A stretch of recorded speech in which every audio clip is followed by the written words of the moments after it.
চলো আজকে পুরো সম্পূর্ণ একটা নতুন ভিডিও বা অন্যরকম ভিডিও। সবসময় কেকের ভিডিও, শাড়ির ভিডিও দিই। তো আজকে আমার শ্বশুরবাড়ি থেকে মায়ের কাছে যাওয়ার সব রকম ভিডিও তোমাদেরকে শেয়ার করলাম। তো চলো ফার্স্টেই আমরা শিয়ালদা থেকে বারুইপুর থেকে ট্রেন ধরে শিয়ালদা চলে গেছিলাম। তোমরা প্রথমেই দেখতে পারবে একটু ফার্স্ট হয়ে গেছে।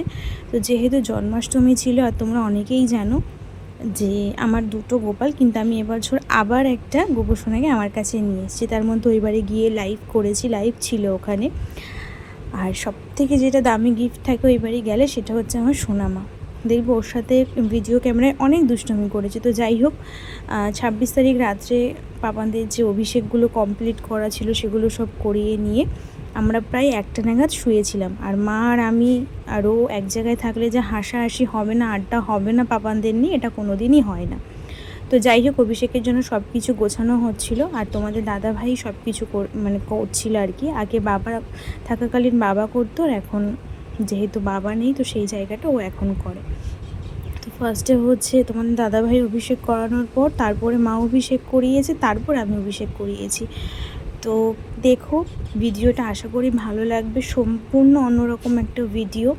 আর সত্যি কথা বলতে ওরা আমাদের জীবনে আসার পর আমাদের সবার জীবন যেন কেন একটু পাল্টে গেছে। হ্যাঁ, এখানে যদি আমার বাবা থাকতো আমি ভীষণ ভীষণ ভীষণ খুশি হতাম।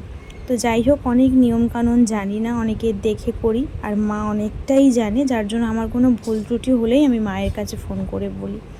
তো তারপরে আমি লাইভ থেকে উঠে আমি আর কি ওদের সব কিছু কমপ্লিট করিয়ে তিন পাপানকে স্নান করিয়ে তারপরে আমাদের পরের দিনে যে কাজটা ছিল, পরের দিন যে নন্দ উৎসব হয় 27 তারিখ, সেটা আমরা করেছিলাম।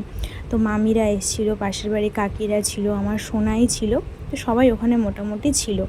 আর ভোগের যে আয়োজন করা হয়েছিল সেখানে অনেক রকমের খাবার করেছিল মা। আর বলতে নেই, আমি এতটা জার্নিং করে গেছিলাম, আমার একদম শরীর ভালো ছিল না, যার জন্য আমি এবারকে একদম সেভাবে কাজকর্ম করতে পারিনি। তো যাই হোক, মা পাপানদেরকে একটা খাট গিফট করেছিল, বক্স খাট। ওটা ওনাদের দিদুনের বার্থডে গিফট, ওনাদের বার্থডে গিফট দিদুন দিয়েছে। তো দেখো এখানে সব রান্না হচ্ছিল, শেষমেশ গিয়ে তোমাদের দাদাভাই আবার ভোগটা দিল। এই হচ্ছে আমাদের সব ফ্যামিলি মেম্বার, যাদের ছাড়া আমরা কোনো কাজ করতে পারি না। তো তোমরা দেখো, আর লাস্টে অনেকগুলো ফটো তোমাদের সাথে শেয়ার করেছি। আর ভিডিওটা কেমন লেগেছে অবশ্যই জানিও। আর এভাবেই আমার পাশে থেকো যেন আমি ওদের তিনজনকে নিয়ে জীবনে এগিয়ে যেতে পারি। আর অনেক অনেক ভালোবাসা তোমাদেরকে, যে তোমরা আমাকে এতটা সাপোর্ট করো, এতটা ভালোবাসো। তো দেখো আমি তিনজনের পিকই তোমাদের কাছে শেয়ার করেছি। তো কেমন কি ভিডিওটা লাগলো জানিও। সবাই ভালো থেকো, সুস্থ থেকো। নেক্সট কোনো ভিডিওতে দেখা হবে।